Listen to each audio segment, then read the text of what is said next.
And then so from Agri Memorial, then I headed on to University of Ghana, specifically the business school, and then I did accounting, right? As my major, it's like BSc administration. So university, I did BSc administration, accounting. That was like my major option, and then so from there, I think that was just when my trading endeavors began, right? So after that national service, I was blessed to also be posted to Petroleum's Authority. I served there for 1 year. I had contract for 1 year. Okay. And then during those times, there was like a government policy where government institutions were not employing new employees, if I put it that way. Especially for NPA too, they also had their own policy of not retaining. But it favored me anyway, like in the sense that they really wanted to retain me, but I had my own goals from there. And then from there, I pursued a little bit of ambition in the army. You know, you went.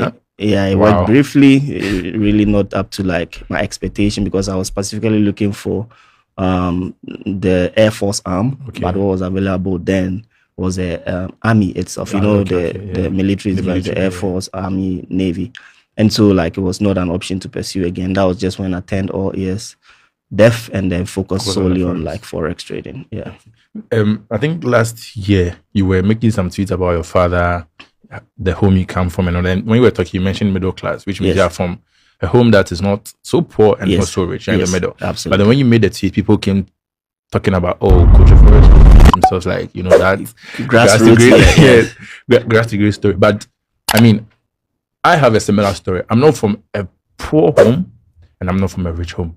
Towards probably say like the poor. But when I'm telling my story, people say, you be DB, you be DB. But I'm trying to tell them, no, it was not that easy at the beginning. Do you think it was something similar? Absolutely.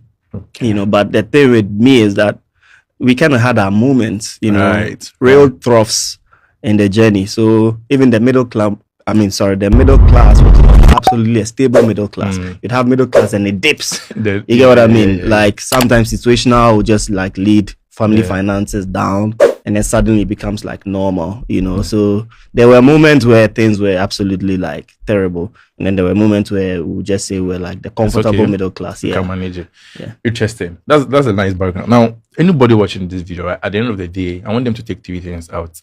One is understand money. Yeah. The second is what actually is finance. Yeah. Because I mean, your background, when I was trying to get you from last time, like I want this guy to come on so that people can really understand finance. Because you talk about money a lot, the whole Forex thing. And the third one is actually about Forex, right? Is it a scam? Is it fraud? Because people make noise about that.